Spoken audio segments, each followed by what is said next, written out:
G'day guys, Matt from Resultz Gym. Just going to share a little brekkie recipe that I've been doing the last couple of weeks.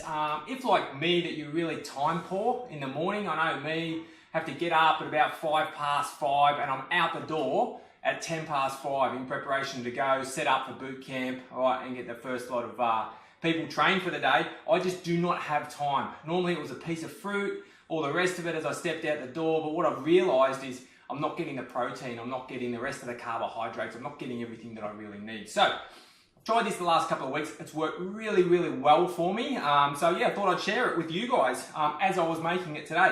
So what I've got in here is practically, it's a pretty good quantity. I've just bought the leg ham because it's all on special after Christmas, and I've got a fair bit of that stuff diced up for a good bit of protein, and there's a lot of carbohydrates in here. I've got peas, I've got broccoli, I've got carrots, I've got mushrooms, and I've got spring onions. But you can use anything you like, all right? Pumpkin's really tasty. I just didn't have any of that in the fridge today.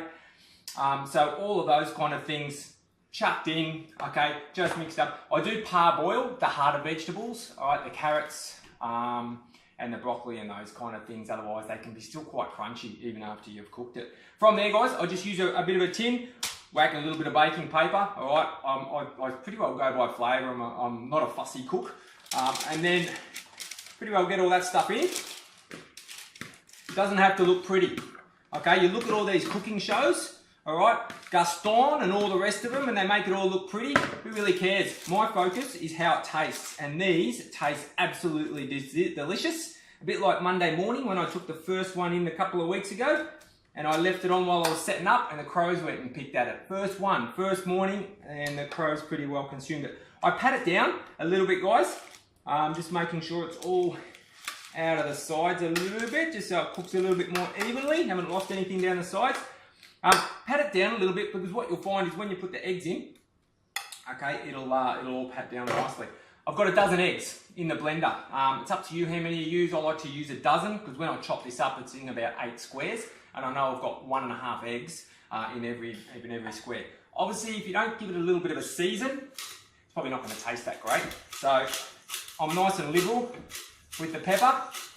Also get a great little forearm workout as well while you're at it. Okay, a little pepper, okay. Salt, don't mind the salt, especially if you're sweating a lot. All right, really good to replace those salts, bit of sodium, all the rest of it. Now today I'm going to try something a little bit different. Not sure how it's going to turn out. I don't mind the Moroccan seasoning. I'm just going to add a little bit. What I do is I place it in with the eggs. So then once I tip it on here, it all distributes nicely throughout. You don't have to blend this up for long. All right, it's nice and fast.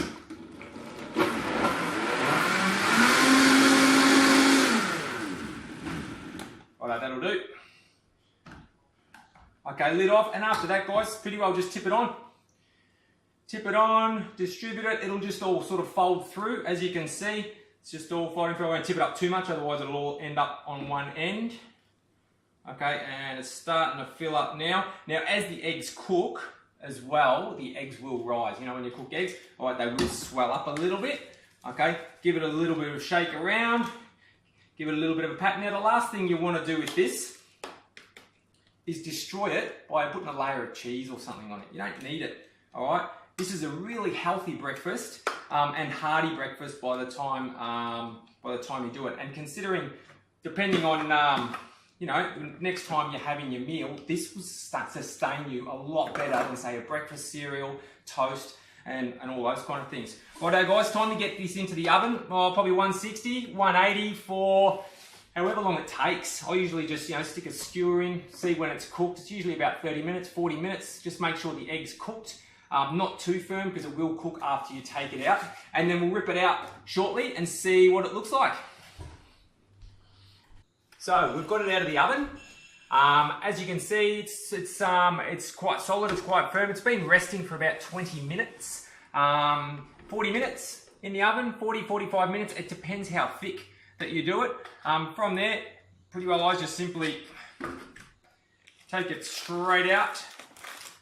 In fact, probably the best way to do it is just slide it off.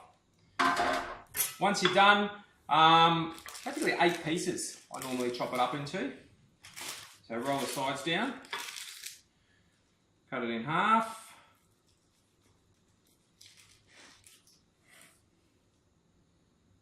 again.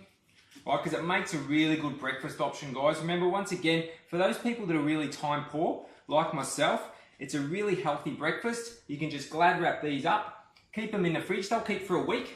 Wouldn't keep them any more than a week. But once you're done, okay, this is still a bit warm, so it might still be a little bit flimsy. But that is almost like a little bit of a quiche. That is the finished product. Fantastic, really, really tasty, and very, very convenient for those time poor people. Get on it, enjoy it, and have a great day.